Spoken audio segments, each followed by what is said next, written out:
The Seven Dials Mystery. Chapter 22. The Countess Radzky's Story. The Countess's return to consciousness was very different from that of Jimmy Thesger. It was more prolonged and infinitely more artistic. Artistic was Bundle's word. She had been zealous in her ministrations, largely consisting of the application of cold water. And the Countess had instantly responded, passing a white, bewildered hand across her brow and murmuring faintly.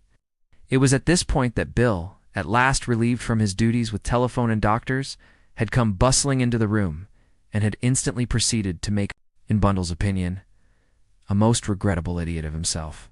He had hung over the Countess with a concerned and anxious face and had addressed a series of singularly idiotic remarks to her.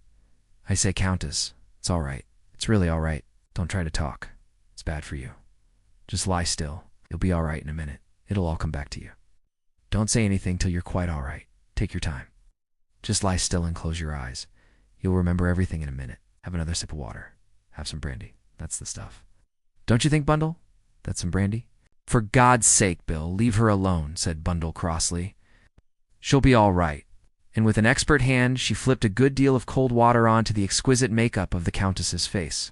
The Countess flinched and sat up. She looked considerably more wide awake. "Ah," she murmured. "I am here. Yes, I am here." "Take your time," said Bill. "Don't talk till you feel quite all right again." The Countess drew the folds of a very transparent negligee closer around her. "It is coming back to me," she murmured. "Yes, it is coming back." She looked at the little crowd grouped around her. Perhaps something in the attentive faces struck her as unsympathetic. In any case, she smiled deliberately up at the one face, which clearly displayed a very opposite emotion. "Ah, my big Englishman," she said very softly, "do not distress yourself.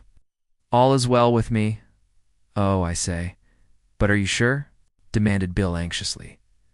"Quite sure," she smiled at him reassuringly. "We Hungarians, we have nerves of steel." A look of intense relief passed over Bill's face. A fatuous look settled down there instead, a look which made Bundle earnestly long to kick him. "Have some water," she said coldly.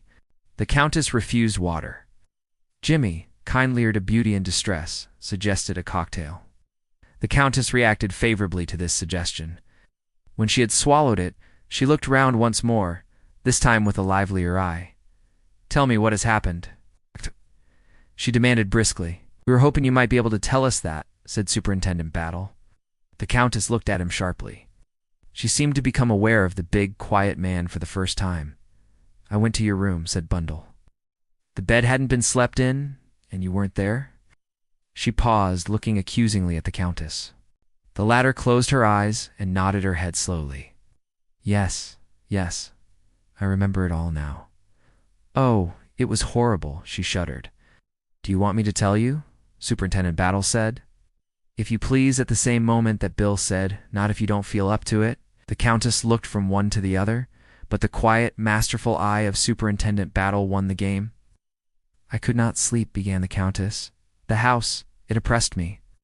I was all, as you say, on wires, the cat on the hot bricks. I knew that in the state I was in it was useless to think of going to bed.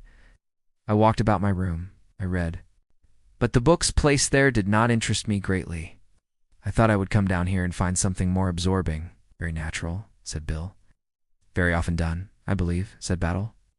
"So as soon as the idea occurred to me, I left my room and came down. The house was very still." "Excuse me," interrupted the superintendent, "but can you give me an idea of the time when this occurred?" "I never know the time," said the Countess superbly, and swept on with her story. "The house was very quiet. One could even hear the little mouse run if there had been one. I come down the stairs very quietly." "Very quietly?" "Naturally, I do not want to disturb the household," said the Countess reproachfully. "I come in here. I go into this corner and I search the shelves for a suitable book, having, of course, switched on the light." "Oh, I did not switch on the light. I had, you see, my little electric torch with me. With that, I scanned the shelves." "Ah," said the superintendent. "Suddenly," continued the Countess dramatically, "I hear something. A stealthy sound. A muffled footstep. I switch out my torch and listen. The footsteps draw nearer. Stealthy. horrible footsteps. I shrink behind the screen. In another minute, the door opens and the light is switched on. The man, the burglar, is in the room. "Yes, but I say," began Mr. Thesiger. A large-sized foot pressed his, and realizing that Superintendent Battle was giving him a hint, Jimmy shut up. "I nearly died of fear," continued the Countess. "I tried not to breathe." The man waited for a minute, listening. Then, still with that horrible, stealthy tread, again Jimmy opened his mouth in protest, and again shut it. He crossed to the window and peered out. He remained there for a minute or two. Then he recrossed the room and turned out the lights again, locking the door. "I am terrified. He is in the room, moving stealthily about in the dark. Ah, it is horrible. Suppose he should come upon me in the dark." In another minute I hear him again by the window, then silence. I hope that perhaps he may have gone out that way. As the minutes pass and I hear no further sound, I am almost sure that he has done so. Indeed, I am in the very act of switching on my torch and investigating when prestissimo it all begins. Yes. But it was terrible. Never, never shall I forget it. Two men trying to murder each other. Oh, it was horrible. They reeled about the room, and furniture crashed in every direction. I thought, too, that I heard a woman scream, but that was not in the room. It was outside somewhere. The criminal had a hoarse voice, croaked rather than spoke. He kept saying, "Let me go, let me go." The other man was a gentleman. He had a cultured English voice. Jimmy looked gratified. "He swore mostly," continued the Countess. "Clearly a gentleman," said Superintendent Battle. "And then," continued the Countess, "a flash and a shot. The bullet hit the bookcase beside me. I suppose I must have fainted." She looked up at Bill. He took her hand and patted it. "You poor dear," he said. "How rotten for you." Silly idiot, thought Bundle. Superintendent Battle had moved on swift, noiseless feet over to the bookcase a little to the right of the screen. He bent down, searching. Presently he stooped and picked something up. "It wasn't a bullet, Countess," he said. "It's the shell of the cartridge. Where were you standing when you fired Mr. Thesiger?" Jimmy took up a position by the window. "As nearly as I can say about here." Superintendent Battle placed himself in the same spot. "That's right," he agreed. "The empty shell would throw right rear. It's a .455. I don't wonder the Countess thought it was a bullet in the dark. It hit the bookcase about a foot from her. The bullet itself grazed the window frame, and we'll find it outside tomorrow, unless your assailant happens to be carrying it about in him." Jimmy shook his head regretfully. "Leopold, I fear, did not cover himself with glory," he remarked sadly. The Countess was looking at him with most flattering attention. "Charm," she exclaimed. "It is all tied up. Was it you, then?" Jimmy made her a mock bow. "I'm so glad I've got a cultured English voice," he said. "And I can assure you that I wouldn't have dreamed of using the language I did if I had had any suspicion that a lady was present." "I did not understand all of it," the Countess hastened to explain. "Although I had an English governess when I was young, it isn't the sort of thing she'd be likely to teach you," agreed Jimmy. "Kept you busy with your uncle's pen and the umbrella of the gardener's niece. I know the sort of stuff." "But what has happened?" asked the Countess. "That is what I want to know. I demand to know what has happened." There was a moment's silence whilst everybody looked at Superintendent Battle. "It's very simple," said Battle mildly. "Attempted robbery. Some political papers stolen from Sir Stanley Digby. The thieves nearly got away with them, but thanks to this young lady," he indicated Lorraine, "they didn't." The Countess flashed a glance at the girl, rather an odd glance. "Indeed," she said coldly. "A very fortunate coincidence that she happened to be there," said Superintendent Battle, smiling. The Countess gave a little sigh and half closed her eyes again. "It is absurd, but I still feel extremely faint," she murmured. "Of course you do," cried Bill. "Let me help you up to your room. Bundle will come with you." "It is very kind of Lady Eileen," said the Countess, "but I should prefer to be alone. I am really quite all right. Perhaps you will just help me up the stairs." She rose to her feet, accepted Bill's arm, and leaning heavily on it, went out of the room. Bundle followed as far as the hall, but the Countess reiterating her assurance, with some tartness, that she was quite all right, she did not accompany them upstairs. But as she stood watching the Countess's graceful form, supported by Bill, slowly mounting the stairway, she stiffened suddenly to acute attention. The Countess's negligee, as previously mentioned, was thin, a mere veil of orange chiffon. Through it Bundle saw distinctly below the right shoulder blade a small black mole. With a gasp, Bundle swung impetuously round to where Superintendent Battle was just emerging from the library. Jimmy and Lorraine had preceded him. "There," said Battle. "I've fastened the window, and there will be a man on duty outside. I'll lock this door and take the key. In the morning, we'll do what the French call reconstruct the crime." "Yes, Lady Eileen, what is it?" "Superintendent Battle, I must speak to you at once." "Why, certainly." George Lomax suddenly appeared, Dr. Cartwright by his side. "Ah, there you are, Battle.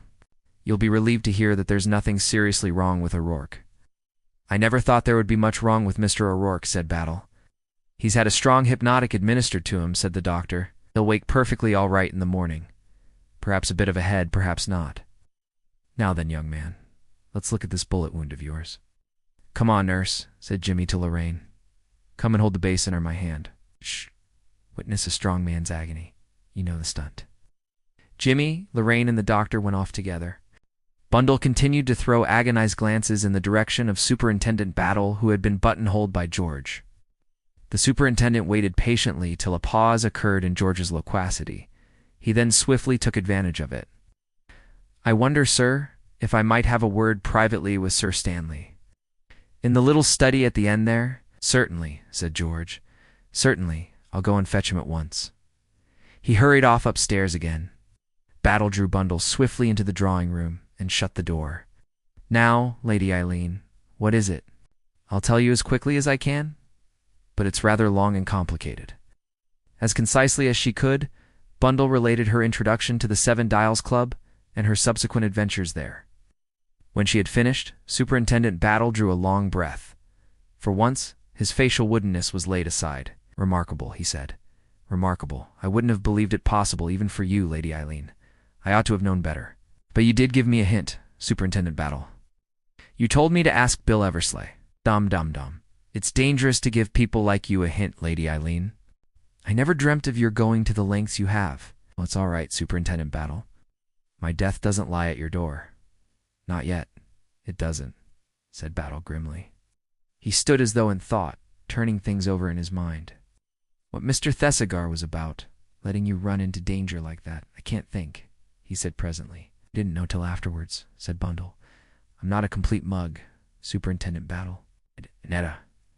And anyway, he's got his hands full looking after Miss Wade. Is that so?" said the superintendent. He twinkled a little. "I shall have to detail Mr. Eversley to look after you, Lady Eileen." "Bill," said Bundle contemptuously. "Ass." "But Superintendent Battle, you haven't heard the end of my story. The woman I saw there, Anna? No. One. Yes. No. One is the Countess Radzky." And rapidly she went on to describe her recognition of the mole. To her surprise, the superintendent hemmed and hawed.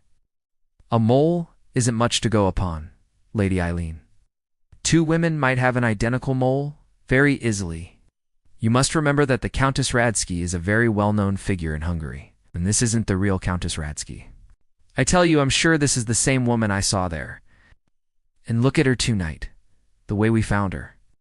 I don't believe she ever fainted at all. Oh, I shouldn't say that, Lady Eileen.